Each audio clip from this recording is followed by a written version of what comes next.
ഈ സഹിഷ്ണുത മുഖാന്തരമായിട്ട് എന്തുണ്ടാകുന്നു? സിദ്ധത എന്ന് പറയുമ്പോൾ ക്യാരക്ടർ, സ്വഭാവം, ക്രൈസ്റ്റ് ലൈക്ക് ക്യാരക്ടർ, ക്രിസ്തു സമാനമാകുന്ന സ്വഭാവം ആ വ്യക്തിയിൽ ഉളവാകുന്നു. അങ്ങനെ വരുമ്പോൾ അതിൻ്റെ പരിണത ഫലമാണ് പ്രത്യാശ.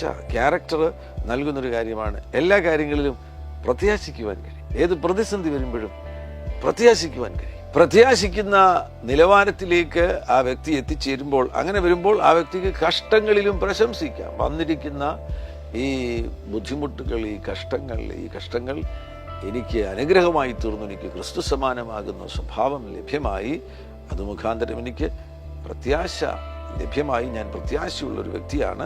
പ്രത്യാശയെക്കുറിച്ച് 5-ാം വാക്യത്തിൽ പറയുന്നത്, പ്രത്യാശയ്ക്കു ഭംഗം വരുന്നില്ല. ദൈവത്തിലൂടെ നമുക്ക് ലഭിക്കുന്ന പ്രത്യാശയ്ക്ക് ഭംഗം വരുന്നില്ല. ഇംഗ്ലീഷിൽ now hope does not disappoint. Hope does not disappoint because the love of God has been poured out in our hearts by the Holy Spirit who was given to us. പ്രത്യാശയുടെ ഫലമായിട്ട് നമുക്ക് ലഭിക്കുന്നത് എന്താണ്?